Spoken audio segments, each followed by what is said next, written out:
Hello everyone. Today we will see a game between Nigel Short and Jan Tiemann. Nigel Short was white and Jan Tiemann was black. Both players are very strong. Nigel Short is from England and Jan is from Netherlands. This game is happened in Netherlands in 1991.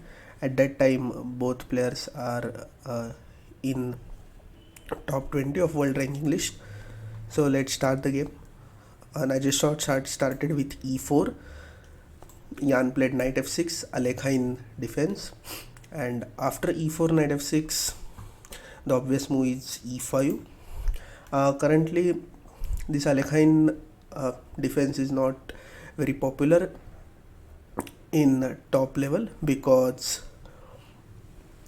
as you can see, black plays first move knight f6 and then again knight d5, so black is making two I will say waste moves, so that's why white get a pretty decent position easily, and that's why many top players don't prefer to play knight f6. So we generally see this variation in only blitz and bullet games, but at that time Alekhine defense was quite popular.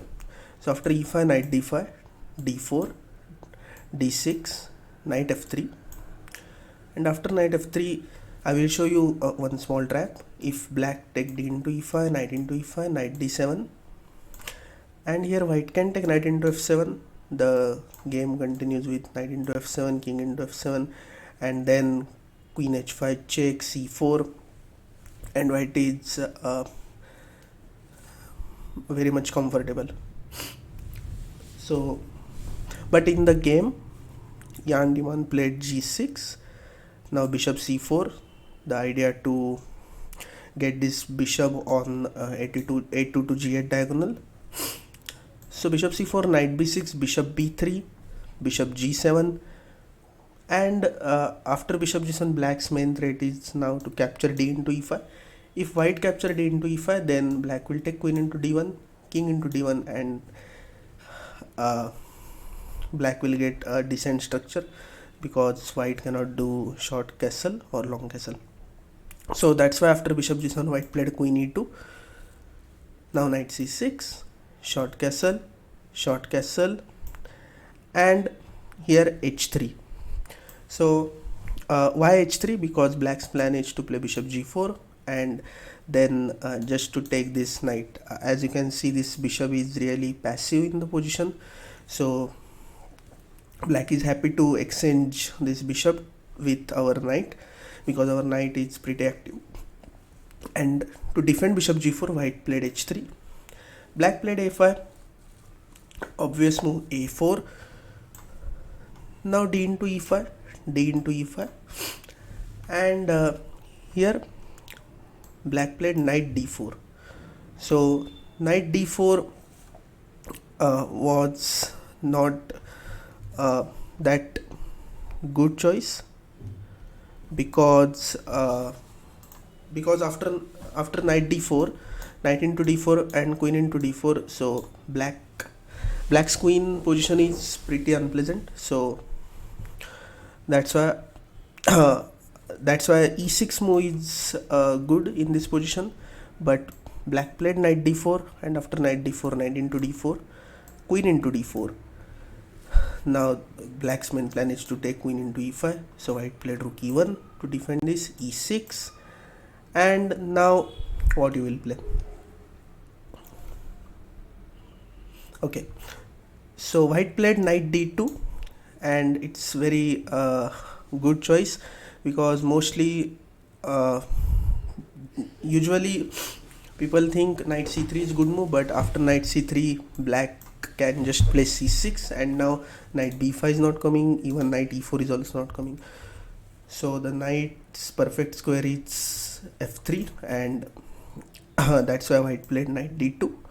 After knight d2, knight d5, knight f3, queen c5, and now white started attack with queen e4, and white's plan is to play queen h4, bishop h6, and just to exchange this bishop and bring all his pieces into attack, like rook and this knight to g5, etc.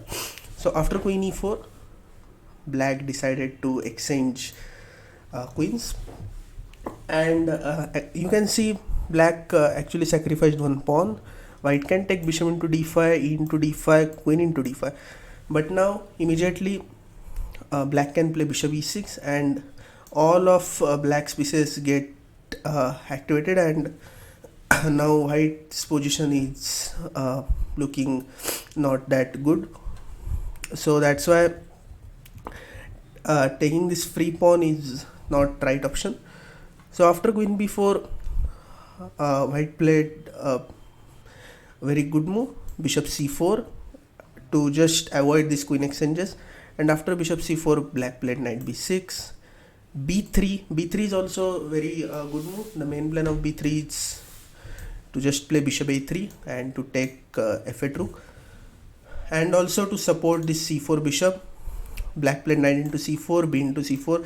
As you can see, white ruined his pawn structure, c2, c4 and a4. This pawn structure is not good, but the plus point is that now white can start attack, queen h4, bishop h6, and you can see black doesn't have many pieces on king side, and white can easily attack, like white can play queen h4, rook e4, bishop h6, and white is very comfortable in this position.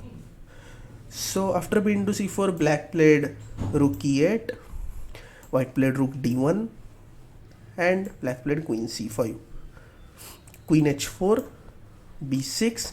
Now almost all white's pieces are in a very controlled position, and white's main plan is just to start attack. So after b6, white played bishop e3, queen c6, bishop h6, bishop h8, and now rook d8. Rook d8, and after rook d8, obviously rook into d8 is blunder, because queen into d8 is just checkmate. So after rook d8, black played bishop b7. Now rook a d1. Obviously again all exchanges will not work, because rook into d8, rook into d8, rook into d8 and queen into d8 is just checkmate. So that's why black played bishop g7. Now white played rook d7, rook at d7. You can see how white is playing. White is playing very slowly and steadily. And now white's plan is to play bishop into g7, king into g7, queen f6 check, and king removes, and white can take f7 pawn. So that's why black played rook f8, bishop into g7, king into g7, and now rook 1 d4. So very interesting move. Now almost white's all pieces are at a very good position. This rook, this queen. The next plan is to just queen f6, h4, h5, or rook h4. Just white should be black's main plan is black's main trick is just to mate on g2 if white removes this knight, but obviously that will not happen. So after bishop into g7, king into g7, rook d4, black played rook e8, and after rook e8, queen f6, king g8, and again a very good move, h4. The simple plan is to play h5 and h6 and mate on g7. So after h4, black played h5 and white played king h2. Black played rook c8, and you can pause the video for 2 minutes and think what white can play, how white can force black for mating threat. Can you find any mating ideas? Okay, so white played king g3, black played rook c8, and again white played king f4, rook c8, bishop c8, and king g5. And Jan Timman resigned here because king h6 is unstoppable. So this plan, king h2, king g3, king f4, king g5, and king h6 is become very famous, and I will say this is most famous game in that decade. So after king g5, black cannot play anything. Like black cannot play king h7, just white can capture queen to f7 or queen to f7, queen into f7, king h8 and king h6, and there is checkmate on g7 or g7 and h7. So black really cannot avoid this checkmate after king g5, so that's why black resigned. And yes, hope you like this video. If you know any interesting game, then please send me that game. You can send me on Facebook or on Instagram, or you can comment to this video, and I will try to cover that game also. Thank you for watching. See you in next video. Bye bye.